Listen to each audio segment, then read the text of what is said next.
jersey number 18. And the history and tradition of 18 and who wears that is somebody that really brings those traits of excellence. And this year, 18 is going to be worn by Ojulari.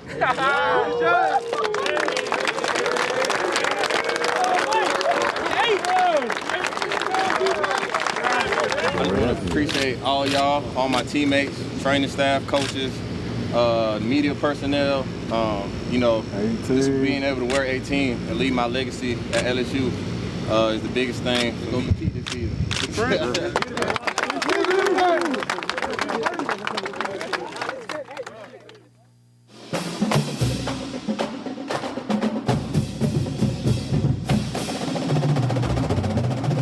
Hello and welcome into Tigers Roar. I am Jonathan Poche. Happy to have you there.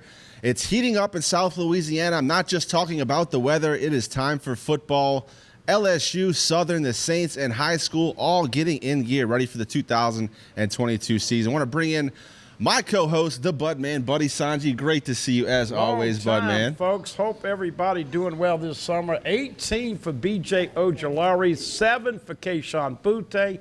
LSU picked 5th in the SEC West, and for the first time in 20-plus years, JP, not in the coaches' preseason top 25. We are here to give you tidbits, nuggets, anything and everything you want to know about the Saints, the Tigers, the Jags.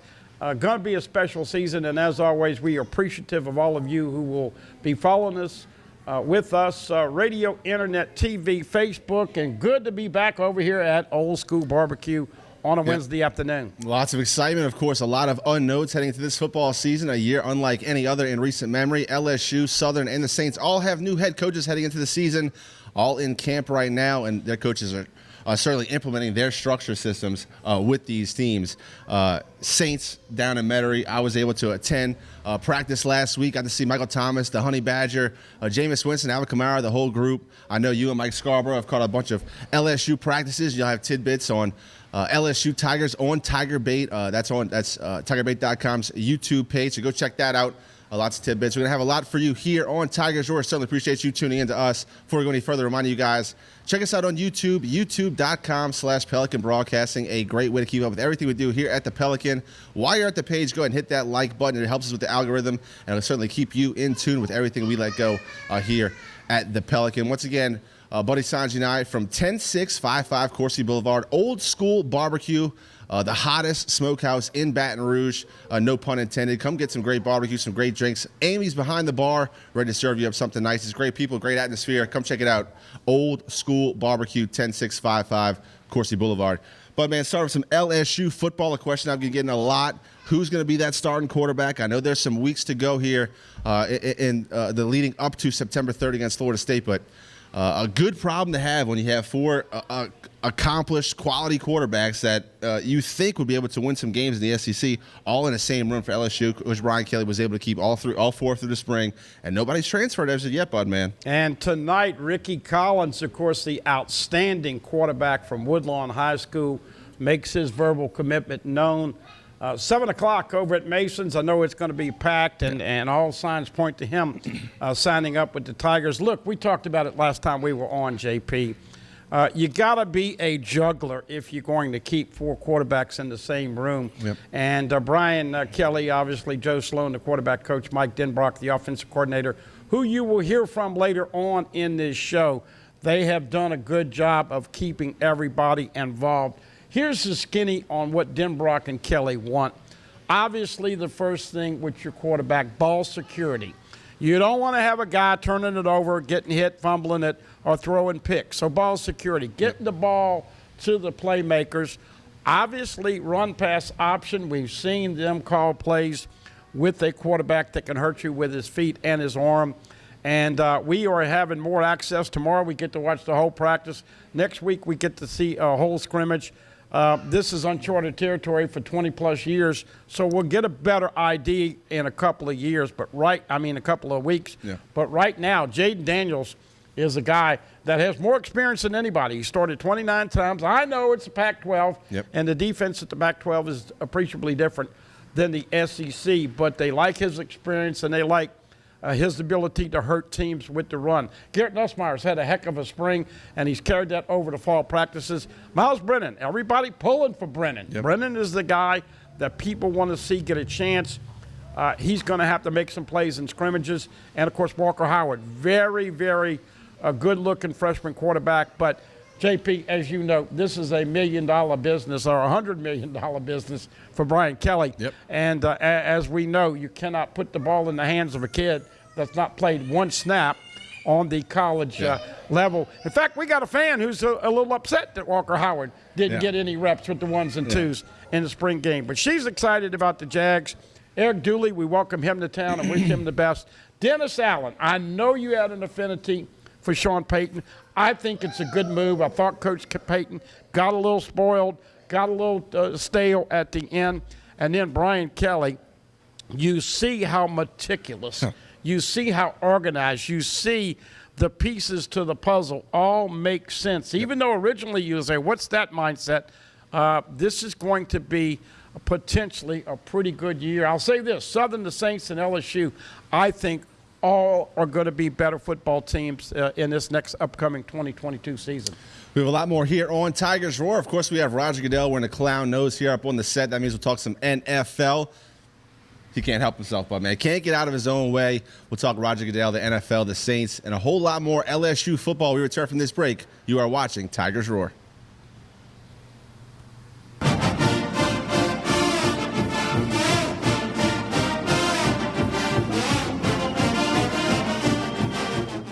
Hi, I am Dr. Farrell Frugier Jr., and I am a general dentist at Frugier Family Dentistry. I was born and raised in Baton Rouge, Louisiana. I went to Catholic High School, LSU, and LSU School of Dentistry in New Orleans, where I received my DDS degree in 1986. I always have and will continue to be committed to continuing my education, to invest in technology which makes the diagnosis and delivery of dentistry more thorough, more comfortable, and more aesthetically pleasing. In our practice, we are here to serve the patients. We want to improve their quality of life and to develop relationships with our patients. In dentistry, we have a chance to impact lives on a daily basis, not just by doing dentistry, but by getting to know them and being a part of their life. We also believe in giving back to our community. So every year, we give back to the Greater Baton Rouge Food Bank, Toys for Tots, and Mary Bird Perkins Cancer Center. Please stop by and visit our office. We would love to take care of you and your family. The Team Automotive Group, we're offering you the Team Guarantee on new and used vehicles. Included with every new vehicle is a lifetime limited powertrain warranty. And now, get a 90-day warranty on the purchase of a pre-owned vehicle. Get the Team Guarantee at every location of the Team Automotive Group. Visit Treads & Care Tire Company's new location on Hooper Road in Central. Locally owned for over 50 years, Treads & Care is known for quality automotive repair and top-notch customer service. I'd like to invite you to come out and see us at our new location in Central. Hello guys, it's Debbie. It's time. I've got a brand new location. 10510 Airline Highway, Baton Rouge, next to After 5 Tuxedos. We have the perfect spot to get all your wedding and formal wear needs. Come see our one-of-a-kind name brand and get great prices. With 30 years experience, the best customer service anywhere. It's Debbie's Bridal, Airline Highway, Baton Rouge. See you soon. You can't smell it, but you can almost taste it. And whether it's for a family get-together or a game day feast, having Manda in the mix always sounds good. For 3 generations, their quality meats and original seasonings have made Manda a Louisiana legend and made their family sausage Louisiana's family sausage. Manda Fine Meats. The flavor says it all. Live and play on the fairway at Greystone Golf and Country Club, a serene, challenging golf destination located in Denham Springs. For tee times and membership opportunities, go to GreystoneCountryClub.com.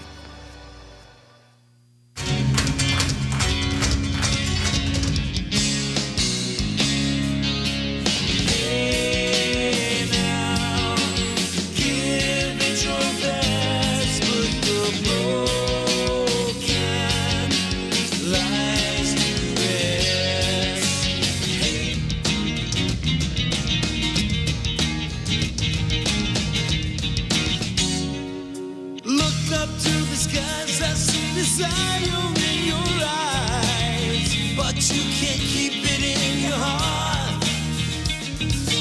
'Cause misery loves company. 'Cause misery loves company. Cold and hungry like a dog in the street.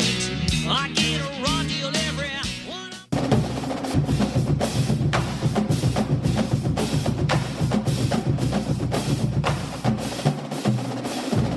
And we continue on Tigers Roar. Thanks for coming back to us after that break. We certainly appreciate it. Jonathan Poche along with the Budman Buddy Songy here at Old School Barbecue, 10655 Coursey Boulevard. Come check it out.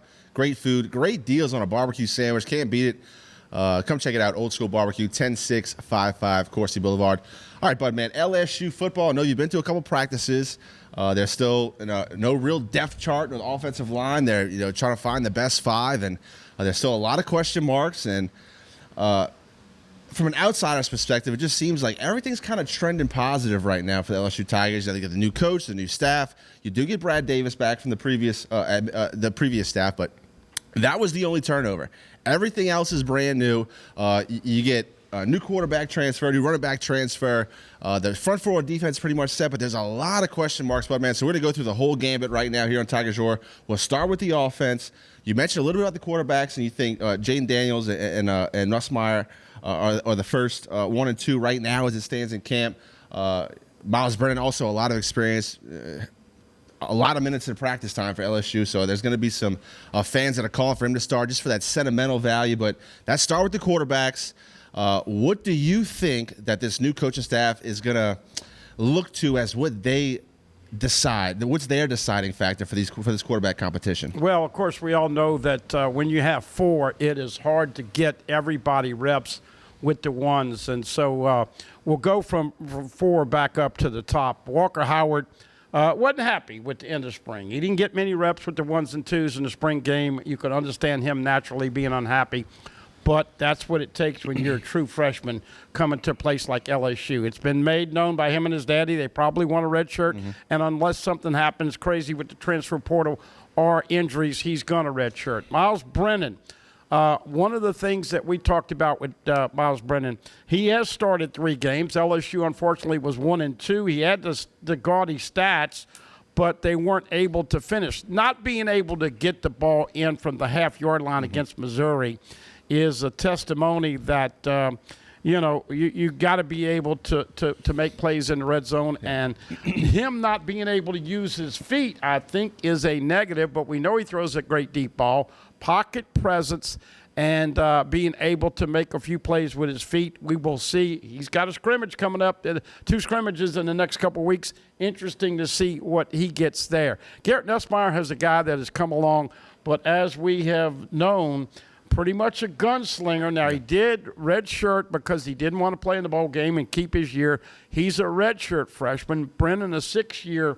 player, so he's done after this year. Jaden Daniels comes in as a 4th-year junior from Arizona State. Nuss can do all the things that you want, but he has had a tendency to throw some picks. Got to clean that up. He can hurt you with his feet.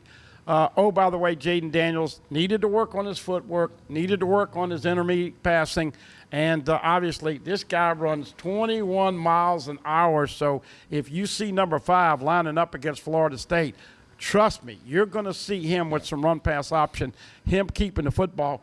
But, JP, it's not a 5-yard game, a 7-yard game. He can take it to the house, take it 20, 30 yards down the field. And so you have that opportunity. But then again, look, coaches don't want to admit that they're going to play 2. It's always hard to figure out when to put the second guy in. So I know everybody wants to know who the quarterback's going to be. Yeah. I do think they're going to go through a couple scrimmages before they actually have a depth chart. And we'll correspondingly talk about the offensive line. But as we know, how good those big uglies are determines if you can start a guy like Miles Brennan, who's a pocket passer, or if you have a guy like Jaden Daniels and Garrett Nussmeier that have a little more escapability. That's a great point. It kind of all starts up front with the big uglies. Getting back to the eval for the quarterback room, I heard Coach Denbrock mention in his press conference how it's like a total evaluation. Yes, on the field matters, but so does off the field. The leadership, how hard you work in a weight room, how you hold other people accountable, what one guy is going to separate himself. He's hoping it's going to be an easy decision for Coach Kelly to say who's going to be the starting quarterback. I kind of agree that someone will separate themselves. But we both know, who won the championship last year for Georgia? What was that quarterback's name? You have to have more than one guy be able to win you a game in the NCC. There will be more than one quarterback start a game for LSU this year. Either whether it's due to attrition or injury or what have you, there will be more than one quarterback that gets to start. I'll make a bold prediction right now and say that. But I agree. It all kind of depends on that offensive line, what they're going to be able to do, how well they run the ball, and what their offense kind of looks like. And we'll segue right into the front five, Bud, man. Like I mentioned earlier, there is no real depth chart set right now for Coach Denbrock and that offensive line. Coach Denbrock has a lot of experience coaching the offensive line, so Coach Brad Davis has like that mentor figure he can kind of look up to. But Coach Denbrock says, look, Coach Davis, that guy's outstanding. He does not need my help. He's going to take care of it the way he wants to, the way he needs to. But still, getting the best five out there right now, when you haven't had a chance to get everybody to work in it with the mix of each other, you get new guys you didn't have in the spring, you get transfer guys that come in. I think right now, right guard with Frazier would probably be like the most solidified position, maybe right tackle. They like that kid Bradford. I heard you talk a lot about Bradford with your tidbits about practice with Mike. So walk through the front five, where we're at with the ones and twos. Center, I know, is a big question mark for this team. You have that kid, Garrett Dellinger, who we'll hear from later on this episode of Tigers Roar. He's in the mix for a starting spot, or at least to add depth. So go through the front five, where we're sitting with left tackle all the way to right tackle. Well, a little bit of coach speak from Coach Denbrock, because trust me, folks, you've got a scoop if true freshman Will Campbell doesn't start at left tackle. He wears number 66, 6'5", 6'6". Big boy. 325. He's put on 15 to 20 pounds of muscle, and he is a load. The great thing about Coach Kelly talking about him, look, you know how it happens. Your son plays football. If Drew gives up a touchdown, he can't be thinking about that the next play. He's got to wash it. Will Campbell, very mature. If B.J. Ojolari, Ali Gay, or Quincy Wiggins, or whoever beats him and gets a sack, you got to forget about it. But a true freshman at left tackle, you're going to see 66, unless he gets hurt between down Florida State, starting at left tackle. Tremont Shorts, 4-year player at East Tennessee State, play tackle, 6'5", 340 at left guard. He is a monster guy. Then you get into center. Garrett Dellinger is being cross-trained at center and guard. They'd love for him to play center. You'll hear in the interview he's been working on snaps since the spring. Charles Turner is in there. Marlon Martinez is in there. That, to me, is a spot that is open more than anywhere on the front line. But Dellinger, by the way, 6'5", 320. You mentioned the right size, Miles Frazier, 6'5", 323. They like him, and they like Anthony Bradford. Bradford's lost about 20, 25 pounds. He's in the 340 range. I was computing it. You know how we used to see Notre Dame with those big uglies? LSU, if you go Campbell, Shorts, Dellinger, Frazier, and Bradford, you're talking about 6'5", 327 pounds across the front. And as you and I were talking about, that kind of leads to the fact that if you think they're going to go 5 wide receivers and throw the ball all night long, you haven't been doing your homework about what Denbrock and Kelly want to do. They're going to want to establish the run. And, oh, by the way, Noah Kane, get ready to watch number 21. There's been some great ones. He's doing a great job. So how well they protect, how awesome they are at the line of scrimmage, that smash mouth, 3rd and 1, 4th and 1. Can you push people forward to make those close first downs and convert on 3rd downs? All of that still in the mix, but I think 4 of the 5 O-linemen are pretty much solidified. Once they get the center spot, I think they'll move forward. Emory Jones, a big, nasty kid. He's a great kid off the field. Another kid, JP, you guys played some local teams. You've seen Emory Jones. Another 6'5", 6'6" kid, 335. And you know the difference? None of these kids have those love handles. They don't have that baby fat around them anymore. Yeah. And Coach Denbrock did call out Emory Jones by name. He said, this kid's very impressive. They're trying to put him in position to see if he can actually win that spot as a freshman. Excuse me.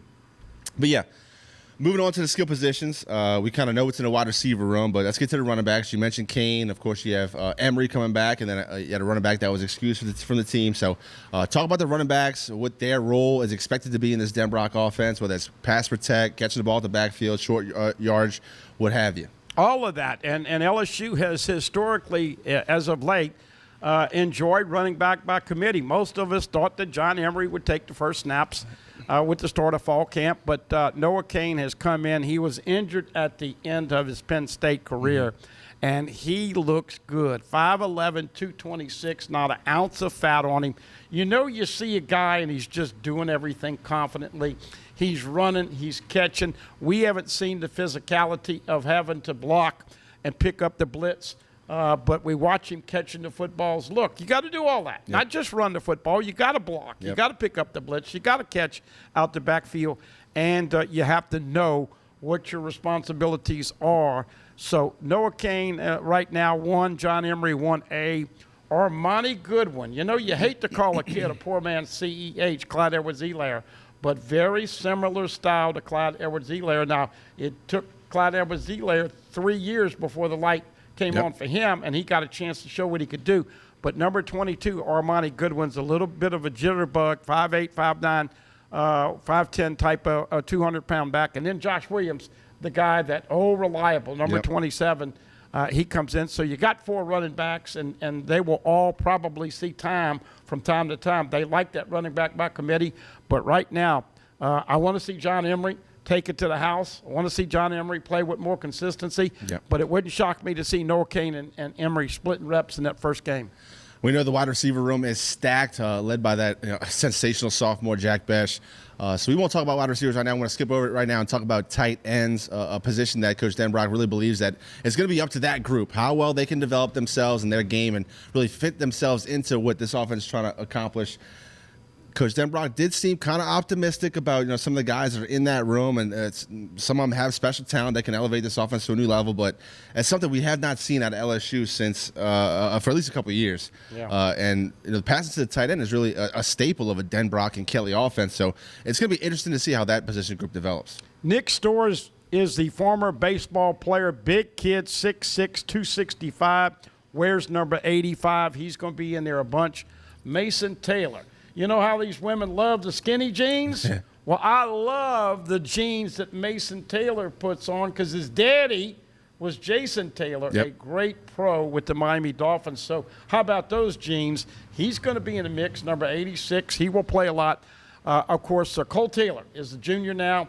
JP, out of all 4 of the tight ends, Cole Taylor, the only guy to catch a touchdown pass. He caught 1 last year against Mississippi State. You hope those numbers improve. And then the monster mash, Jack Bashburn, who's undersized at 237, 240, but, he just wants to bust people up. So 4 in the tight end room. Of course, wide receivers, as we segue over there, Kayshon Boutte is back. Everybody knows he flirted. Gordon McKernan had to give him some NIL money, not once but twice, maybe 3 times to keep him here. But that's just part of doing business. Him and Brian Kelly kind of started out like, okay, there's the line in the sand. They have worked together. He looks good. But, JP, you know this is going to come to fruition. Teams are going to double Kayshon Boutte anytime they can. So Mike Denbrock is going to be in charge of getting him in space, getting him in the slot, moving him around in motion, doing all the kind of things to where you can't double him all the time. Jack Besh has been battling shin splints, but we know come game time he's going to be ready to go. Malik Neighbors, number 8, got a chance to get a lot of single coverage and explode. Very explosive, of course. Brian Thomas Jr., number 11, kind of like Terrace Marshall, another guy getting single coverage. Jeray Jenkins is a guy who's been around. And then Kyron Lacey, the kid from ULL, 6'3", 215. He's had a good early camp. Landon Abieta is another freshman that he'll probably play on special teams. But if you got, and of course Chris Hilton's been battling hammies. But right now you got about 7 or 8 that they feel like they can play, and you just hope that everybody will be ready to go injury-wise come the night of September 4th. Coach Brian Kelly has a new offensive coordinator in Mike Denbrock for the LSU Tigers this season. He had a press conference yesterday, answered a bunch of questions. We had that press conference here for you on Tigers Roar. Here's offensive coordinator for the LSU Tigers, Mike Denbrock.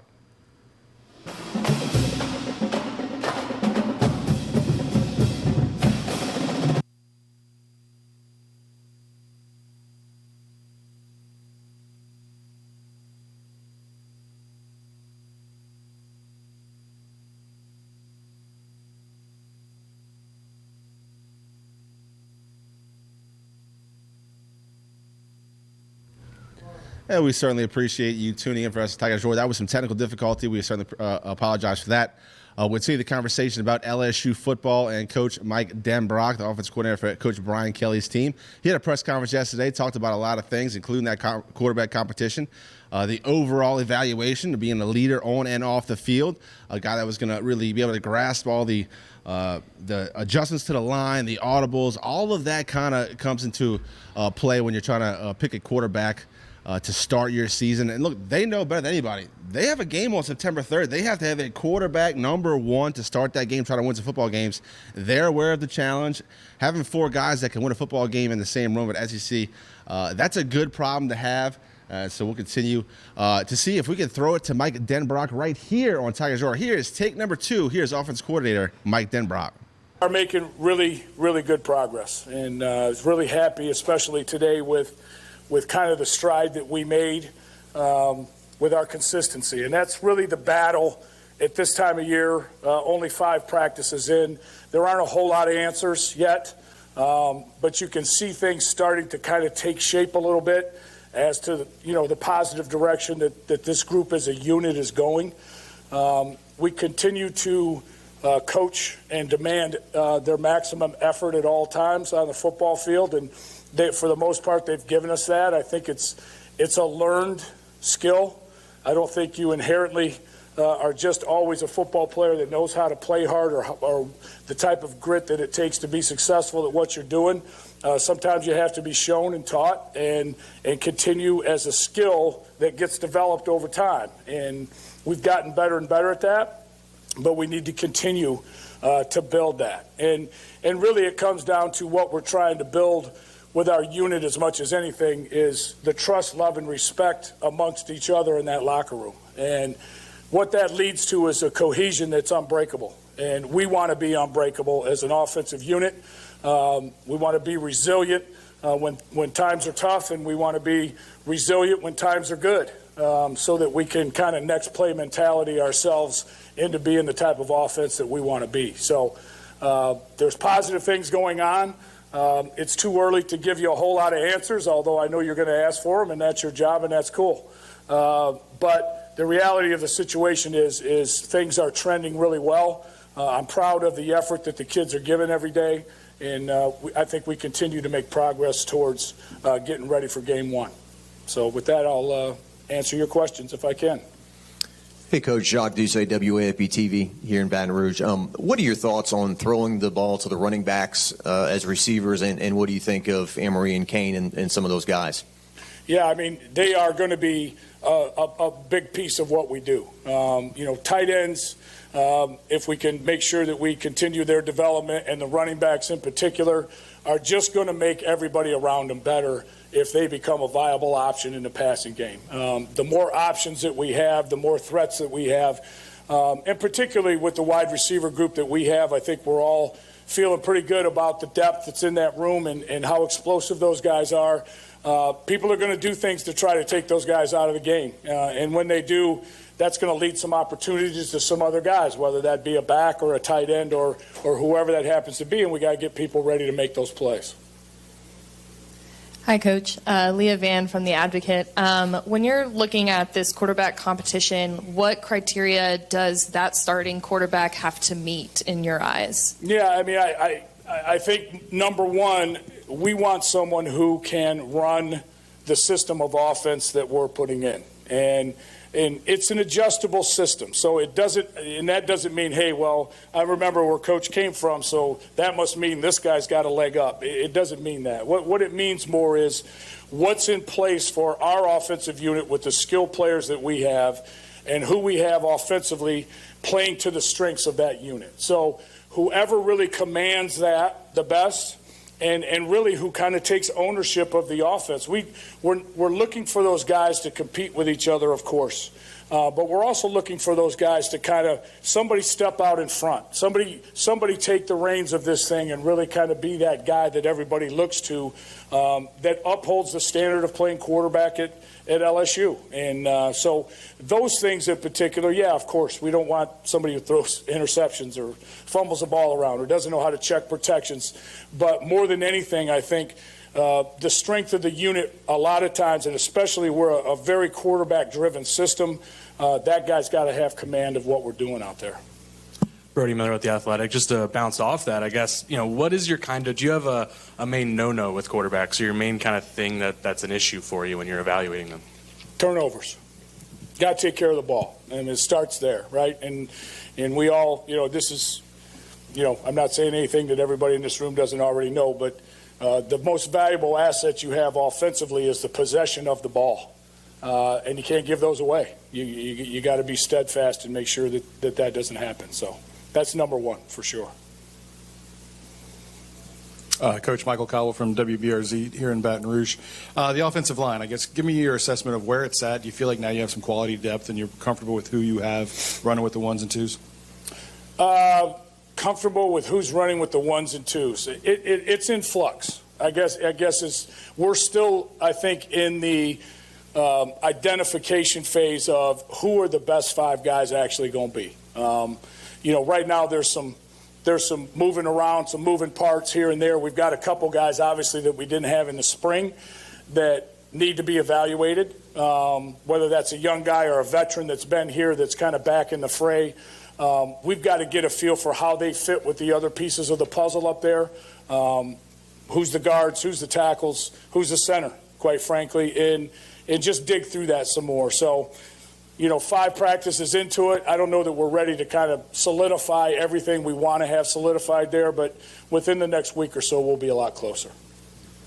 Coach, Peter Braddock is with the Reveille. What have you seen out of the tight ends so far in camp, and what kind of role do you see them playing in the offense this season? Yeah, I think it's up to them. So, roles within offenses are earned by consistent play and playing to the standard that's necessary to be successful. So they have as much opportunity as any of the wide receivers or any of the running backs or anybody else to earn themselves a role within our offense. What I've seen from them is some pretty dramatic improvement from where we were in the spring, and I think it's an ongoing process, of course, but we're not where we need to be. But I think there's an opportunity there with a mix of personnel to have some guys at that position in particular that can help boost this offense to another level. Coach, with you having a background coaching offensive line at times, does it speed up practice in terms of your productivity when you and Brad Davis are working together and talking things over and moving guys around? Yeah, it's probably not a whole lot of fun being the offensive line coach when the offensive coordinator used to coach the position. No, Brad is fantastic. He certainly doesn't need any help from me. But I think it does help the process of evaluation and making sure we got the right guys in the right spots, just from years of doing it more than anything else.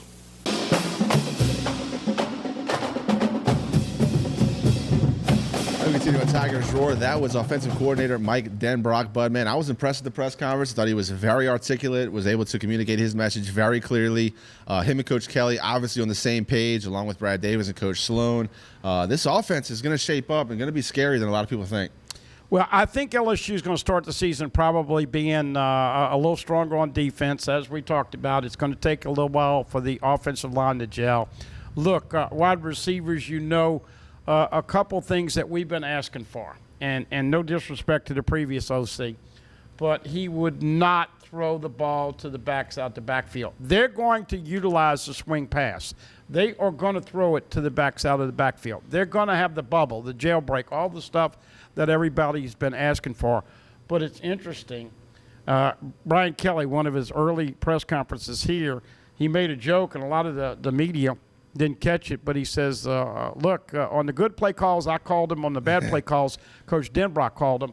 But you know, whether you're a Saints fan, a Jags fan, or a Tigers fan, you know the first coach that gets criticism, generally speaking, the OC, the offensive coordinator. Yeah, the head coach if he doesn't win games. But it's going to be interesting to see how aggressive they're going to be, how physical they're going to be, and how many shots they take down the field. Because, look, Malik Neighbors, Keyshawn Butte, Jeray Jenkins, Brian Thomas Jr., all those guys, they can catch the deep ball. And, boy, as we know on third down, you got to feel like we're going to see a lot of Jack Bash, huh? And it doesn't matter what skill players you have on the outside, but, man, or who's calling the plays in the huddle. If your offensive line can't block, you're going to have a tough time moving the ball. And we're going to hear from one of those possible starting five. We turn here on Tigers Roar. We'll let you guys hear from sophomore Garrett Dellinger. Don't go anywhere. You don't want to miss it. You are watching Tigers Roar.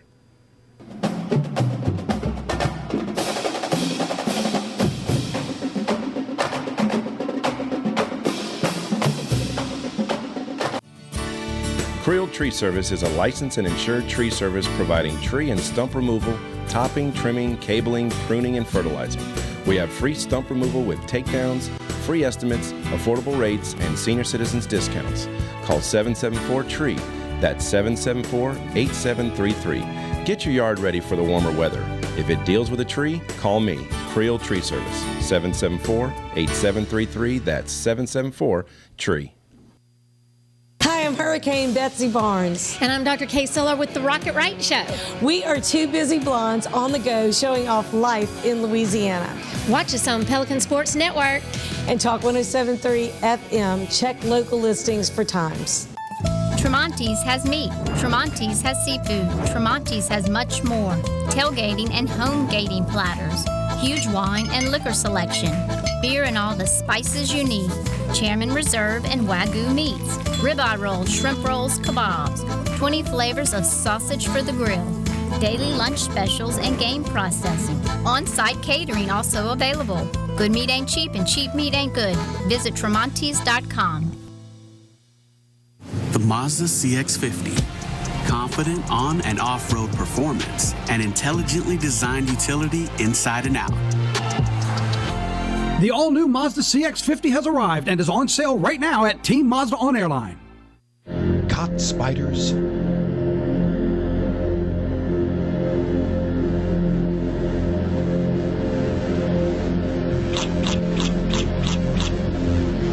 Premier Pest Services.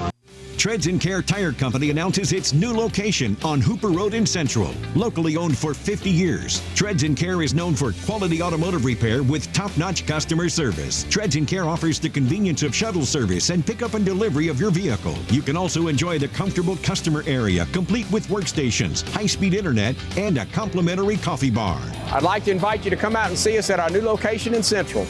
Treads & Care, the tires you need and the service you want.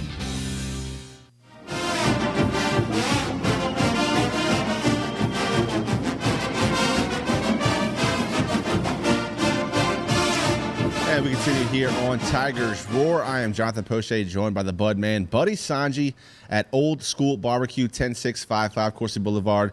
A great place to come watch the LSU football Tigers play a game.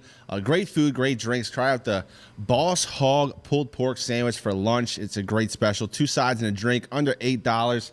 Can't beat it, Bud Man. Old School Barbecue, 10655 Coursey Boulevard. Talking LSU football. In the last segment, you heard from offensive coordinator Mike Denbrock, talking about a whole array of different things. We'll kind of dissect some of that. We'll start with that offensive line, Bud Man. We mentioned earlier in the show there's no 1 and 2 on the depth chart right now. They're still trying to find the 5 top guys.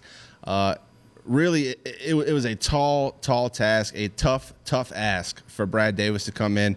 He was with the team last year, but you lose a bunch of talent. You bring in guys from transfers. You don't know who's going to start. You plug in some freshmen. And with all that being said, here we are a couple weeks out.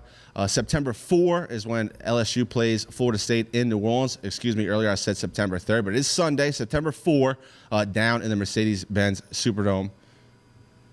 It's not even the Mercedes-Benz Superdome anymore. Now it's the Caesars Superdome. That's right, man. Caesars, man. Yeah. You got to get with the best here. Yeah. By the way, speaking of that, And look, I am not smart enough to make a living betting on football games. I have lost enough to know that I'm not good at it.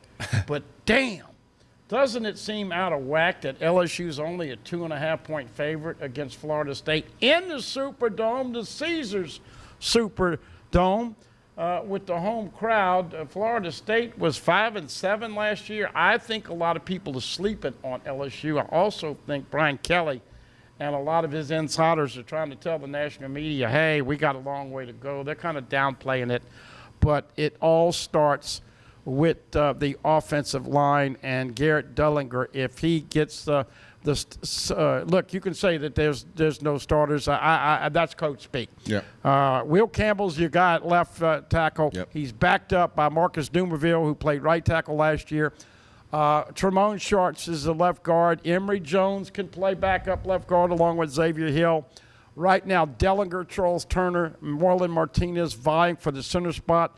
They like Frazier and Bradford side by side. Frazier, of course, coming over from FIU, a transfer portal guy, was here in the spring. He can play guard or tackle. Bradford was out for spring. He's appreciably more healthy.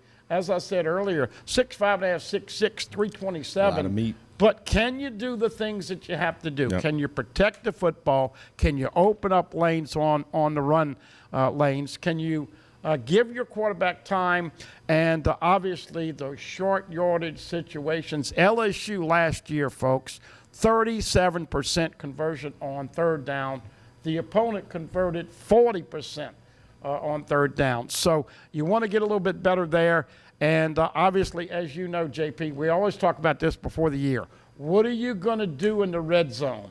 That will be something we talk about later on in our broadcast. But, folks, you have the best kickoff man ever in Avery Atkins. Bye-bye. Yep. And you have the best field goal kicker ever at LSU, Cade York. Bye-bye.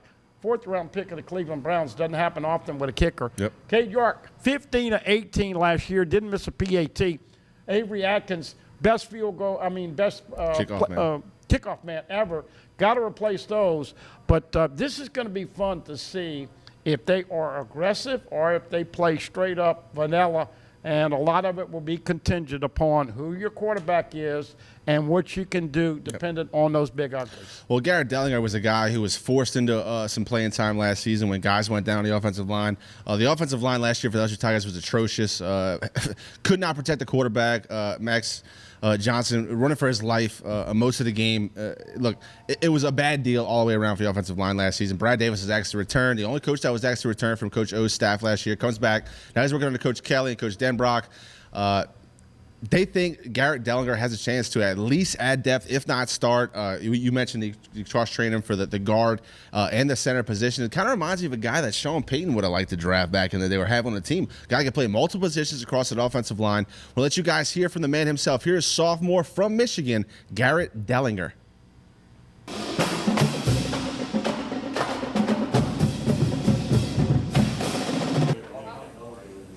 So I'm Jacques from Channel 9. Nice to meet you. Yep, nice to meet you too. Coach Denbrock was in here yesterday, and it just sounds like that these positions are up in the air, even 5 practices in. Is that kind of the way it's going? Yeah, totally. Right now, like the depth chart isn't really so much a depth chart. It's an organization tool for the coaches. So really, anyone can be rotated. We've already put in guys where we think, rotated them out. So yeah, we're switching everything up to make sure that we have the best 5 in there for game time. When did you start snapping? So I started snapping around springtime, and then I was kind of just snapping on my own, trying to get my own like reps in. And then I know like once camp started, I was really going at it. So. Is that something they said? Hey, why don't you just try this, or is it just cross training, or were you like, yeah, I just want to give it a run? They were like, hey, go in that center. Yeah. So yes, coach. You ever like, played in high school or anything? No, never played in high school. But I was prepared over spring to snap, so I was ready. I saw you getting low yesterday. You know, making sure you're good everywhere. Just what kind of change is that for a guy who's never had to do it to all of a sudden have those kinds of responsibilities? Luckily, I played guard and tackle last year, so knowing like what to do, I understand. Now is trying to actually put it all into like a single process and stepping at the same time. So now I just have to get that down, and that'll be good.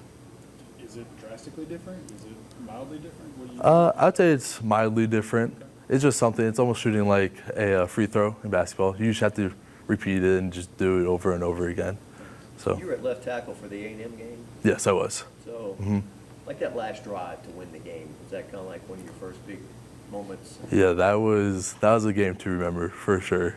I know just going into that, we're like, well, this is it. We either make it or we don't.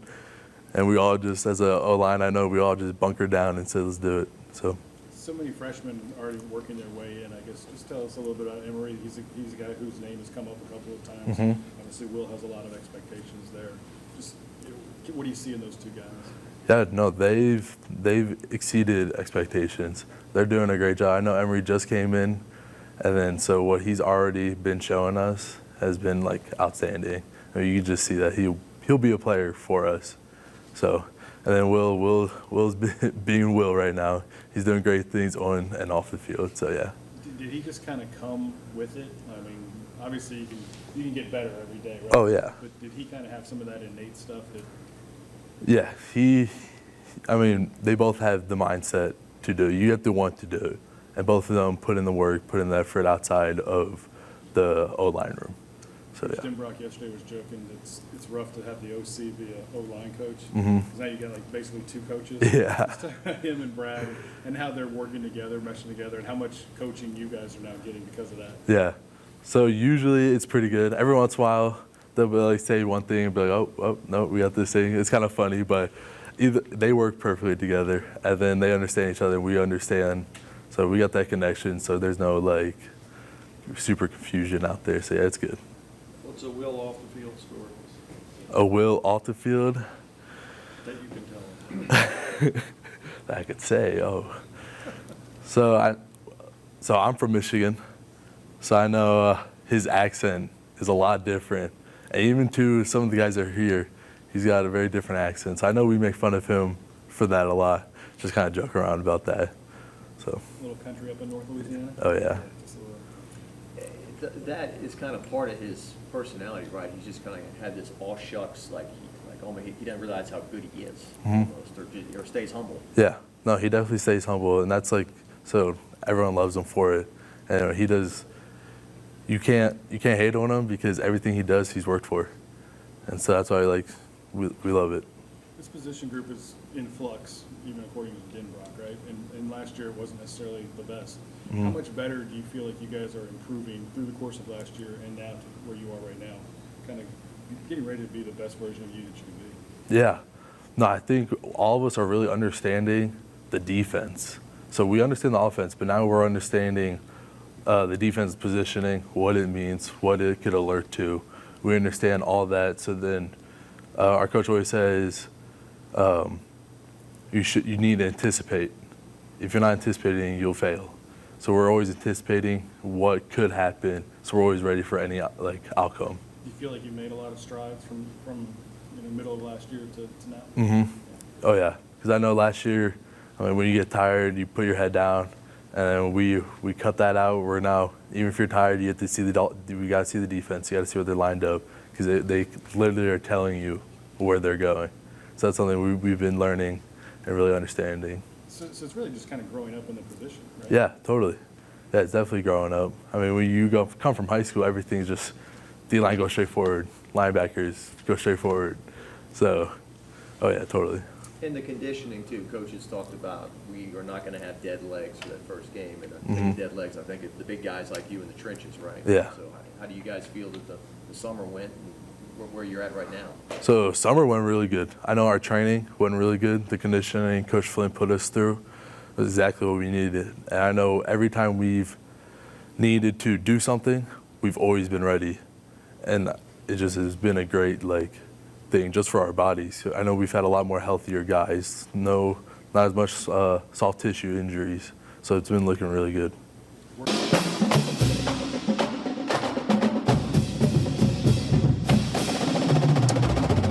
That was sophomore number 72, Garrett Dellinger, here on Tigers Roar. Excuse me, I think I just said Dellinger. It's Dellinger. He cleared it up for us in the presser. Yeah, he did. And his brother came on a visit. His brother decided he wanted to stay in the Midwest. and he is going to end. I think he verbally committed to Michigan State. But interesting thing here, everybody knows the momentum. Ricky Collins going down tonight on August the 10th. We're taping on a Wednesday, August the 10th. Kylan Jackson for Zachary, a four-star safety, 6'1", about 200. He's going down on Saturday. They are also in great shape with Lance Hurd, big old lineman. They've got corners decommitting at Texas A&M that is showing LSU some love. A lot of momentum. Of course, we're getting ready to talk with Mike Scarborough. But once this decision at center takes place, and if you remember in the spring when they moved Will Campbell to left tackle, everything fell into place. Once they get some continuity, you know the running backs and the skilled people and the tight ends are going to be there. You got to make a decision on center, backup offensive line, and once again, how do you juggle this quarterback situation? Do you I really said this earlier, but why? Why do you need to tell anybody who's going to be the starter? But everybody wants to know. Denbrock said, I wish we could yell it out right now, but take a patience pill. We'll wait to see how you play here. And as we know, Max Johnson, of course, transferred to A&M. We'll see them at the end of the year. JP, I think they could start 4-0, but then the next 6 games at Auburn, hosting Tennessee, at Florida, hosting Ole Miss, a week off, hosting Alabama, and then at Arkansas. That is 6 big-time juggernaut SEC teams that you have to play. It's not fair. LSU playing Florida and Tennessee on the eastern side. We know a lot of other cupcakes. Georgia with a cupcake schedule. Look, folks, everybody's predicting Bama going to win the West and Georgia to win the East. That may not be the assumption in the coming years with Brian Kelly and LSU, JP. Well, it is the dog days of summer. Practice has certainly been hot and sweaty for those players out there. Budman and Mike Scarborough have attended some of these practices. We'll talk to Mike right after this break and start building some consistency. That's what Coach Dan Brock wants to talk about, building consistency, and it all starts with the offensive line. We'll talk to Mike Scarborough from TireBait.com after this break. Don't go anywhere. You are watching Tigers Roar.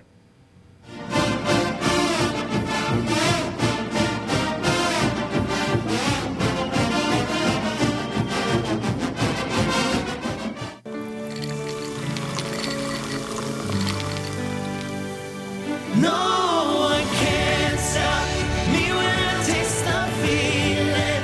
Nothing could ever bring me down. Nothing could ever bring me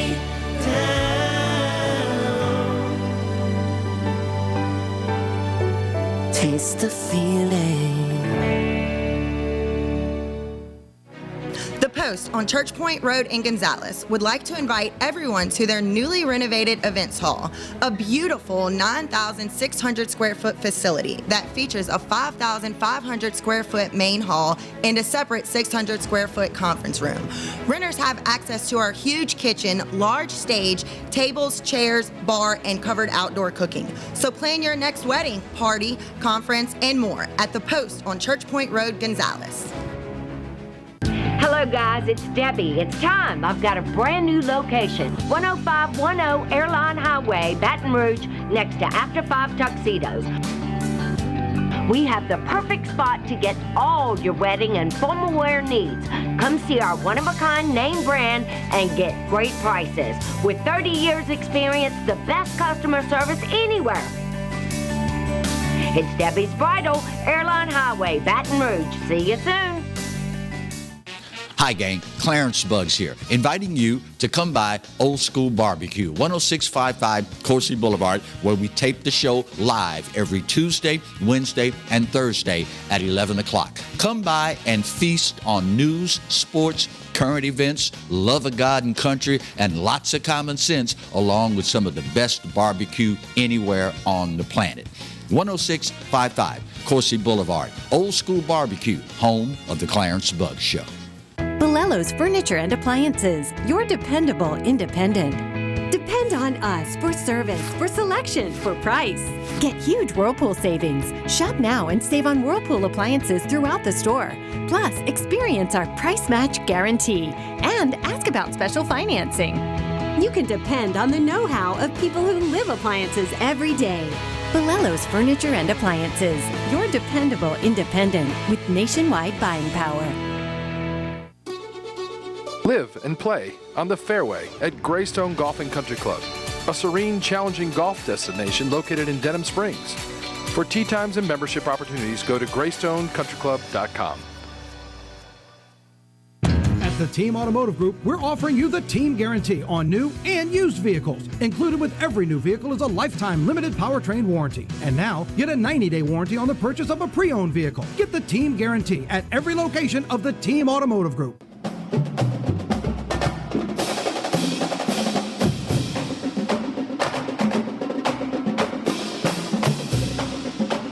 And we are back, folks. Hope to be giving you Tigers Roar on a more regular basis as we get into LSU football season, Southern football season, and, of course, the Saints. Of course, Mike Scarborough. How about this, JP? Celebrating a birthday yesterday. We won't give his age out, but he does a good job, and, man, he has been working, burning the candlelight. And burning the midnight oil because, JP, it's one thing to get these interviews. He shoots and gives you quality tape from practice.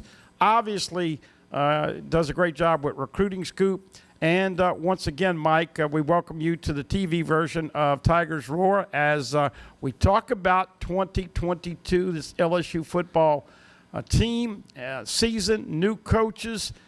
Give us a little opening statement about what you are looking forward to and the idea of what you think is most important for the LSU fans to be cognizant of the next 3-4 weeks as we get into the start of the season. I just think it all boils down to right now is them finding some answers in particular positions, but most importantly, avoiding the injury bug. LSU's had several seasons in a row of bad karma when it comes to injuries. And just want to get through every day where you go to bed and you're not hearing that there's a catastrophic injury somewhere. And that'll be what you hope for. And but look, we're tomorrow morning we're going to get a much lengthier look, the biggest look that the media's gotten all the first week or so of practice. And so I think we're both going to have a lot more to say after what we see tomorrow. We only get to film and take photos, I think, the first 15 to 20 minutes. Maybe it's the first half hour, I don't remember. But we're going to get to see the whole thing. And so I think there's a lot more things we're going to be able to observe and have, not to come to some conclusions, but really to have a more idea of what they're working with and what they got to get better at. Mike, let's talk about the quarterbacks. What have you seen at practice? I know there's been a lot of talk about who's running with the ones or the twos. What are your takeaways, and where do you see the quarterback competition right now? Well, yeah, last Thursday we got in, and everybody saw Nussmeier running with the ones and thought that meant something. Then we were out there on Monday, and Buddy and I were standing side by side, and Denbrock screens ones, and then there goes Jaden Daniels. So is it going to be tomorrow morning where he screams ones and it'll be Miles Brennan? It wouldn't surprise me.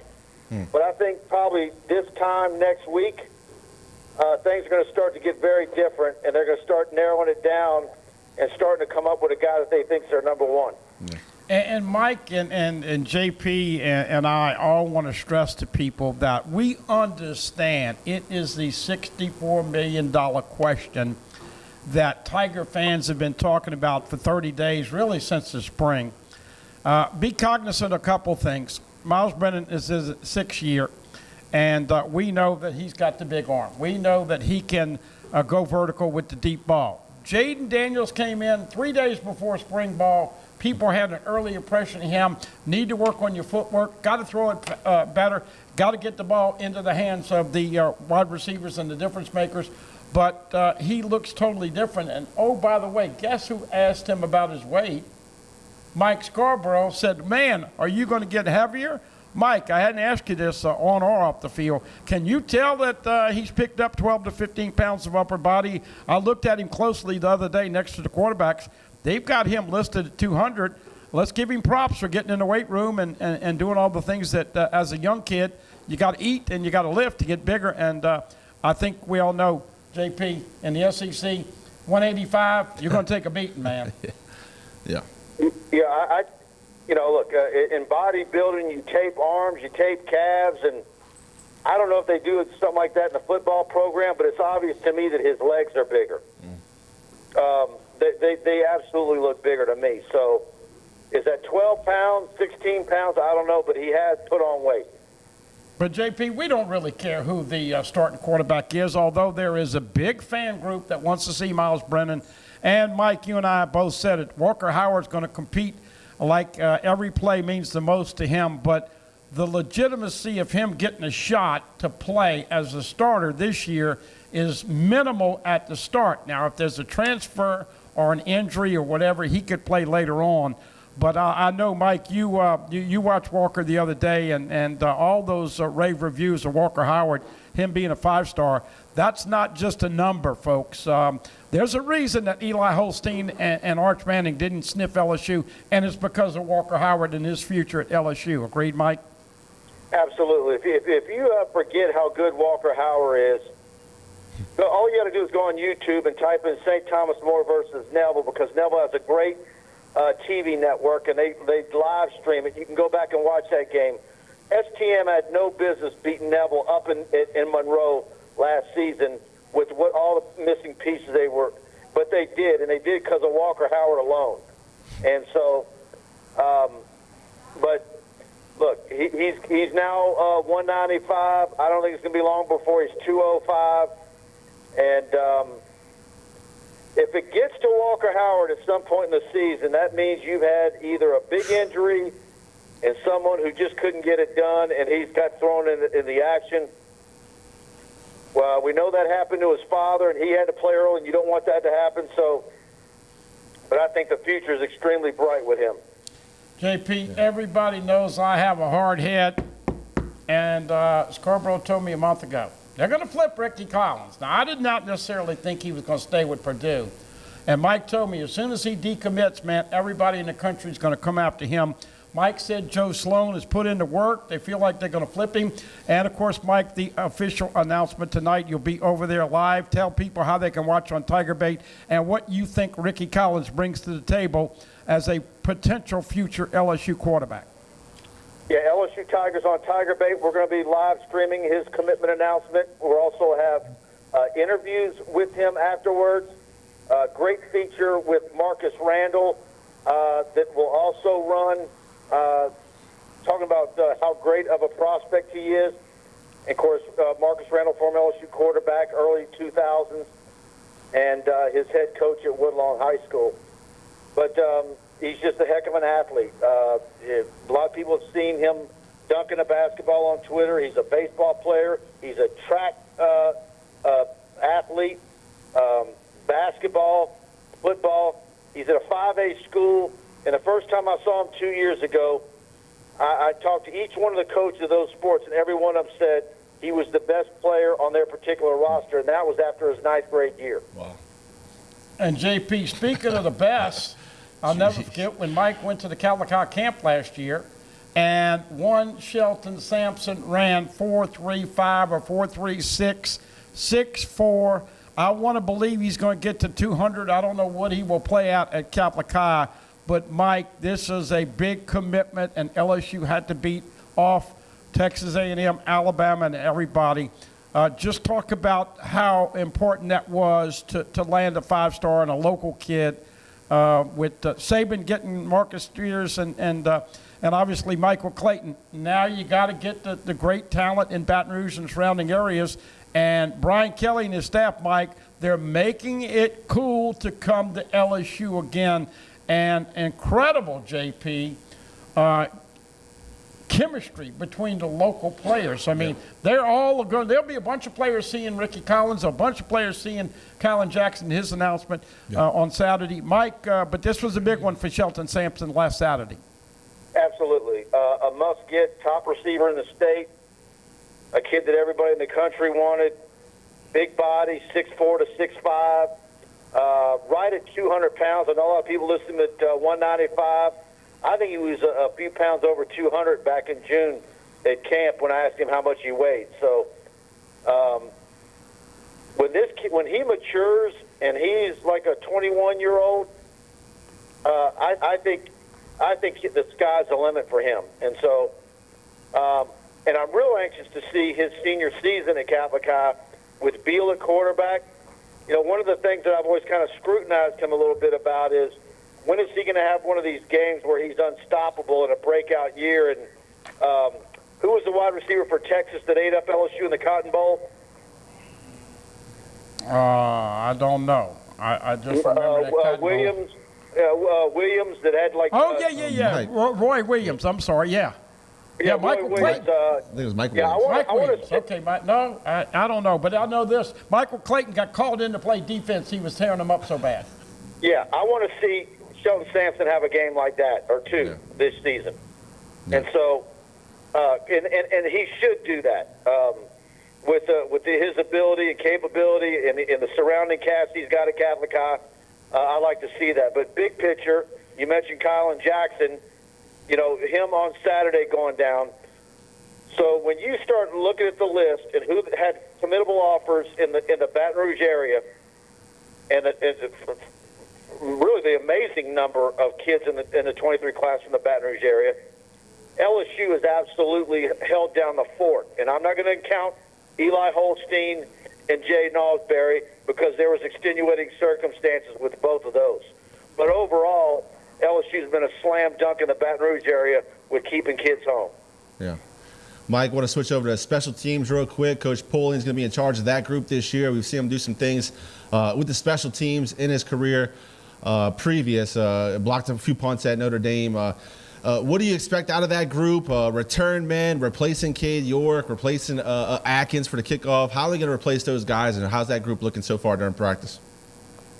Yeah, we don't get to see the special teams in practice. I got all the way to the edge of one practice field to zoom in just so we get a look at Bramlett and see Nathan Dybert, the newcomers. But we have not seen any of that. But I'm assuming we will tomorrow. You know, I really want to see Dybert kick. We know what Bramlett can do. He's on the Ray Guy watch list. So, and what's really great about him is he has 2 years of eligibility left. So, we're going to get, some info here. We're going to get Polian. What is it? Next week or the week after? In the coming weeks.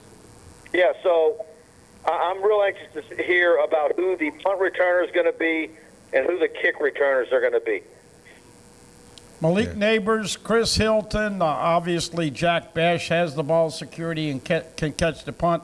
That is a work in progress. Mike, on this 2023 class, I'm trying to remember, we know that they picked up deep snapper Slade Roy in the transfer portal.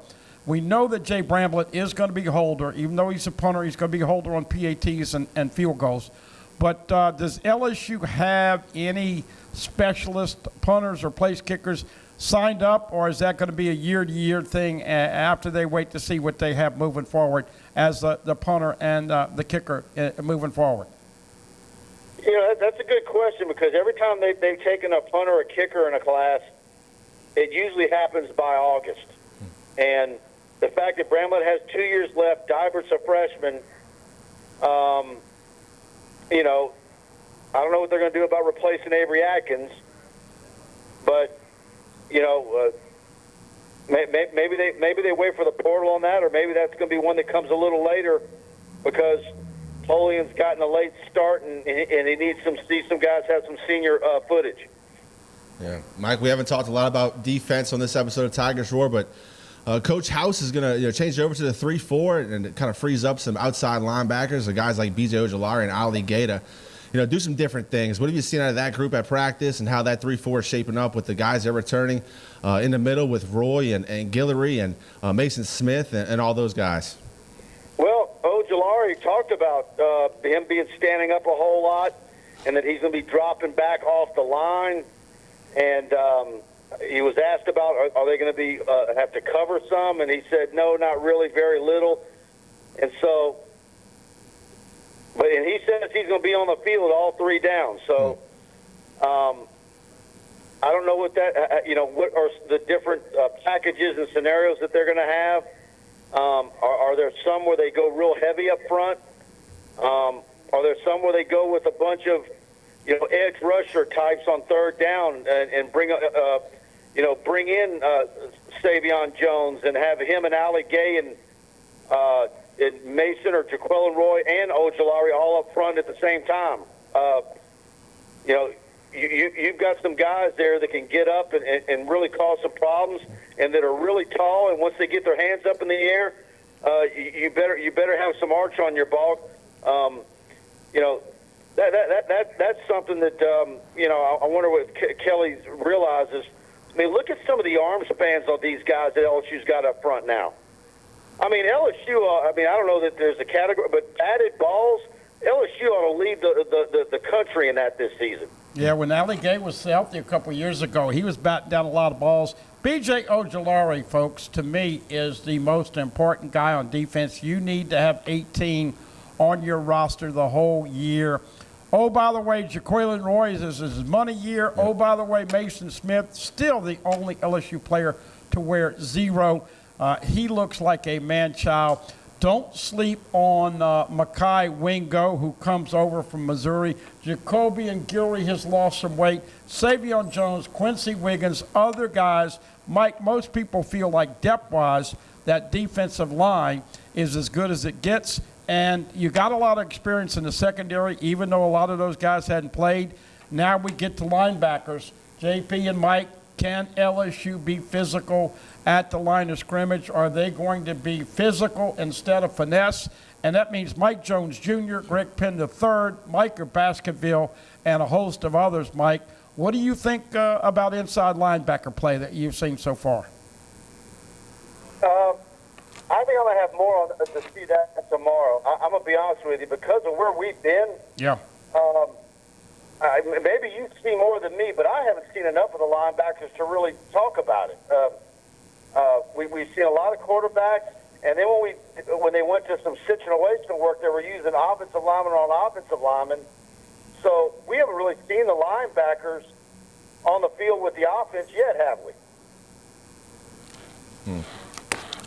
Wrap it up, Mike. Lance Hurd, other offensive linemen. Let's talk about, and I know most people are cognizant of the fact that the NCAA did implement a new rule which lets you sign as many as you want in a yearly total as long as you don't exceed 85. Mike, give us the positions of need and how you think LSU will try to load up. We know they're going to bring in more tight ends and O-linemen, but what else do you see moving forward with their recruiting for the 2023 class? Well, I just keep thinking that maybe the number is going to be somewhere in the mid-30s with total that they bring into the program between high school and transfer portal. So, what is the over-under on how many of, let's say, 35 is transfer portal? And I don't think the staff knows. I think that's going to be a wait and see as the season goes, and they evaluate where they truly are at each spot and where they think they need immediate help, and rather than a freshman. It's going to be interesting to see for sure.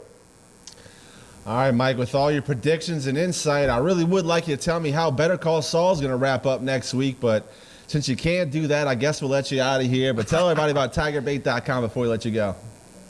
That's it. Go to TigerBait.com, subscribe. You can try us out for a week for $1. Choose the annual package. You're basically getting 3 months for free with that. Follow me on Twitter at Scarborough Mike. And big time, go to our YouTube channel, LSU Tigers on TigerBait. And we've got player interviews, coach interviews, practice video, recruit video. And Buddy Songy and I doing practice reports is really taking off like wildfire. And we're going to be bringing those to you the rest of the way.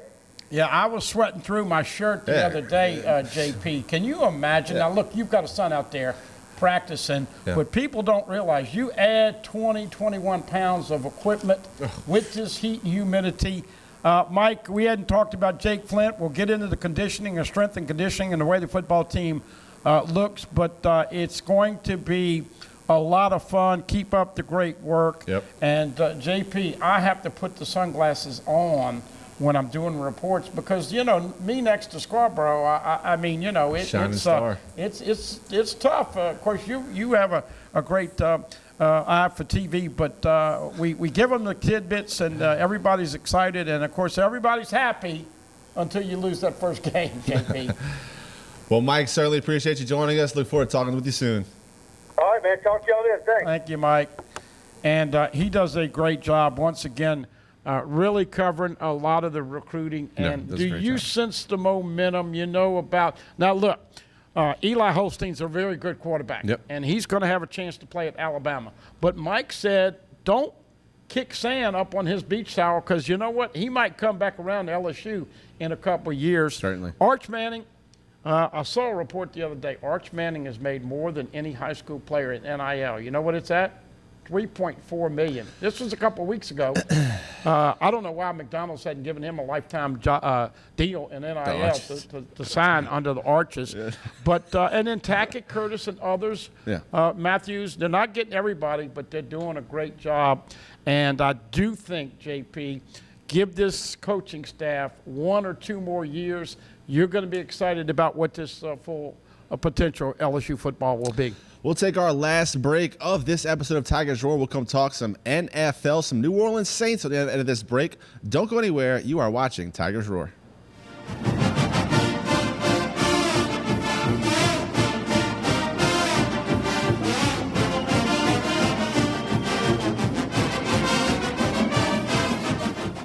Sometimes life is wonderful, and sometimes it's not. Cherish the good, but always be prepared for life's challenges.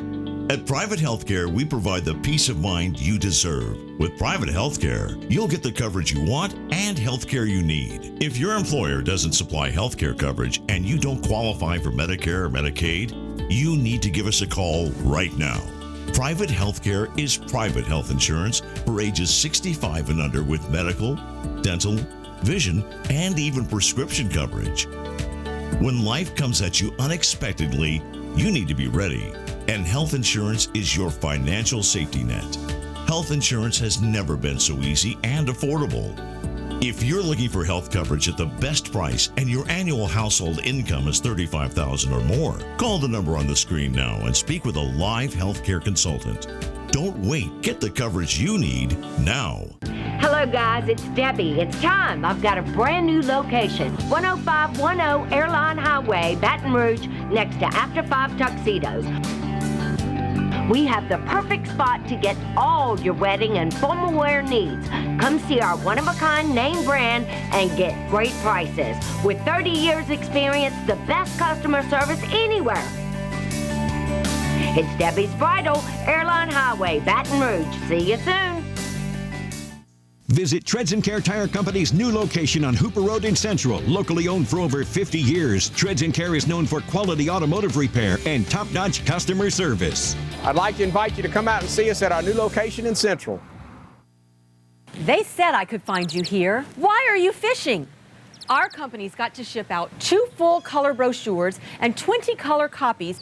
You're killing me. It's done. Designed, printed, packaged, and shipped. How? You just got to know the right people. Baker Printing, the printing people. How come you get to fish in this private lake? Like I said, you just got to know the right people. You can know the right people too. You can't smell it, but you can almost taste it. And whether it's for a family get-together or a game day feast, having Manda in the mix always sounds good. For 3 generations, their quality meats and original seasonings have made Manda a Louisiana legend and made their family sausage Louisiana's family sausage. Manda Fine Meats. The flavor says it all.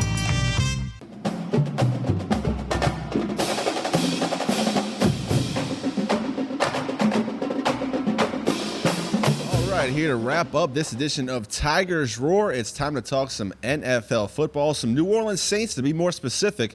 They're in Metairie at training camp. I was able to attend last week, got to get all the sights and sounds. New head coach Dennis Allen, his staff getting their players ready to take on the NFC South, those Dirty Birds, Atlanta Falcons, week 1. First, we got to get through the preseason. They play Saturday against the New York Giants, if I'm not mistaken. Houston, Texas. Houston, Texas. Thank you, Bud, man. Derek Stingley, by the way, not going to play. They're holding him out for precautionary reasons. But, look, you had a great love affair with Sean Payton, and you explained to me, man, coming off of Katrina and winning that Super Bowl, that I'll never forget that, man.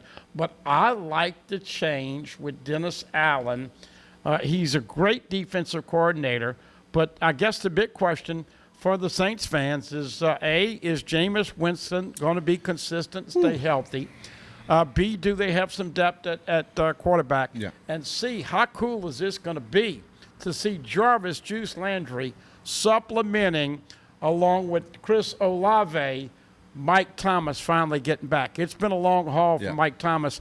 You know, he generally gets 100 receptions and 1,500 yards. I like potentially what they can do if Jameis can stay on target and stay healthy. Well, Jameis is out of camp for right now, and at least with a foot sprain is what they're calling it. He did have the knee brace on when I attended last week on Friday.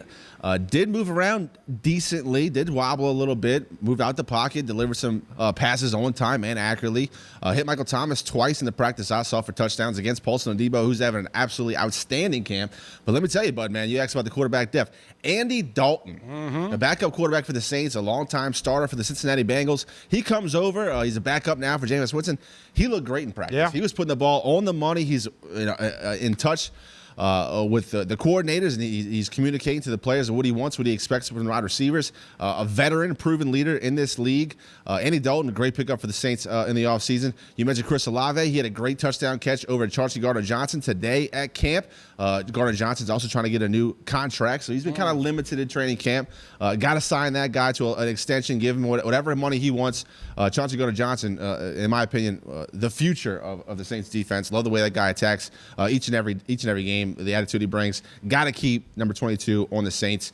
Another point of inquiry, the running back spot. Still got Mark Ingram, now wearing number 5 this year for the Saints. Alvin Kamara will face some sort of disciplinary action this year with the incident before the Pro Bowl last season in Vegas. Had the altercation in the hotel. Not sure yet what the length of the suspension is going to be from the league. Still waiting to find out about that. And really, who can even predict what the NFL is going to do with suspensions these days? You see Roger Goodell up here on the stage with the clown nose on. It's for good reason, Bud, man. NFL can't get out their own way. They bring in a neutral judge to hear all the evidence against Deshaun Watson. She recommends 6 games. That's not good enough for Roger Goodell. I'm in charge. I give out the punishments around here. Oh, Lordy, that's why we brought the red nose in here. And look, another point of interest, and I think it's going to be fantastic from every way, shape, and form. You're going to have more 32 jerseys sold than any other Saint jersey. Tyrann Mathieu, the Honey Badger, and I'm excited. When you see the Honey Badger, and we saw him at spring ball and have seen him up close, man, you say, how is this guy such an impact player? He is not a big guy. Best stripper of the football we've ever seen.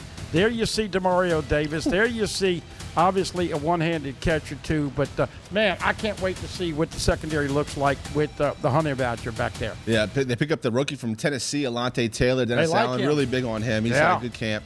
There you see Marcus Callaway with a nice catch in the end zone. The wide receivers have looked good for the Saints. Number 17, Kevin White, that kid that was like number 2 overall out of West Virginia a few years back, has 1 catch for the Saints, but this guy looks like the real deal at practice. Tall, athletic, can run like the wind. Kevin White, if there was ever a prototypical body for a receiver, that kid's got it. Just hadn't been able to put it together through the injuries and whatever held him back in his NFL career. But he's looked impressive. Michael Thomas looks unguardable. The way he runs route is different than anyone else. Jarvis Landry, of course, looks good. Chris Olave doing his thing as a rookie. Saints still got to get some production out of that tight end spot. You move Taysom Hill over there. No longer going to be the quarterback / H-back / tight end. Coach Dennis Allen did say that Taysom Hill will have a couple packages to play quarterback, but he's going to be a tight end this year for the Saints. He's going to help Troutman in that spot. Jawan Johnson also a tight end for the Saints, big number 83. So that's a position that they're going to have to get more production out of to help those wide receivers. And that running game, it's really going to come down to, will the Saints be able to play action and give Jameis some time to get the ball deep? Saints win appreciably more games when Kamara is on the field. As we said, Mark Ingram's got a couple years left in the tank. What will they do supplementing at running back? And Trevor Penning is this big, ugly, nasty left tackle. He got to make a decision on whether he wants to be WWE or play NFL. He's already been tossed with a couple practices for fighting. But listen, I remember talking to Herman Johnson, the biggest baby ever in the state of Louisiana, and I told Herman, I said, do you eat nails before a game? He didn't realize it. Herman needed to get nasty. This kid, Trevor Penning, is ready to take your head off, and that run game will be a big part because if you can establish that, be balanced, that helps Jameis Winston and Andy. And you bring up Trevor Penning and Zach Strief, who was the play-by-play guy for the Saints last few years. He did play for the Saints for a long time, but now he's the offensive line coach for Coach Dennis Allen. And he talked a little bit about Penning. And, look, they drafted that guy because of his attitude, like a Kyle Turley-esque kind of player for the Saints. They kind of phrase it to where, you block a guy 15 yards down the field, he gets upset, starts shipping back at you, and you react, and that counts as an altercation. The next day, the same thing happens. Well, on the third day, you kind of start something, and then you have to be removed from practice. Well, that was just one of the altercations that was kind of his fault. They love his attitude. They don't want him to change much. They just want to learn how to practice. Young guys come into the league. Everybody kind of knows his reputation and what he's going to bring to the table. So they kind of want to chip at that young man. So learn how to practice, how to you don't have to go all out against your own teammate every snap. Mentioning Demario Davis in that clip. But, man, I had never noticed how big Demario Davis is. But he's a head and shoulders above anyone else in that secondary for the defense. And he is really the straw that stirs the cup for that defense. You mentioned Dennis Allen being a great defensive coordinator. I ended up throwing on a replay of Saints-Buccaneers when Sean Payton had COVID. Dennis Allen steps up to be the head coach. 9-0 shutout. 9-0. The Saints don't score any touchdowns, kick 3 field goals, but hold Tom Brady, Rob Gronkowski, that entire offense to 0 points. Impressive. I texted you after that game and said, Dennis Allen's trying to get a head coaching gig, and you said he should get it for the Saints. Sure enough, here we are. And, of course, as always, we will keep you updated. Eric Dooley, the new coach at Southern, the Jag fans got to be all in. It's going to be a great season. Can't wait for that great appearance in Tiger Stadium with the pageantry, the dancing dolls, the Golden Band from Tigerland. All of that, we'll cover that. LSU, once again, 25 days away, and now the Saints. Preseason game Saturday in Houston on the 13th. They kick off the regular season, as you said, with ATL. September 13th. We'll be there, and always appreciate all of you out there following us over here on Pelican Sports TV, radio, and specifically on Tigers Roar. Don't forget, check us out on YouTube, youtube.com/Pelican Broadcasting. A great way to keep up with everything we do here on Tigers Roar, as long as the Clarence Bug Show, a whole lot more. Go check us out. Pelican Broadcasting on YouTube. While you're on the page, go ahead and click the like button. It'll help us out in the algorithm. It'll help you know every time we produce something new here at the Pelican. So once again, for the Budman buddy Songy, I'm John the Poche. We certainly appreciate you watching Tigers Roar.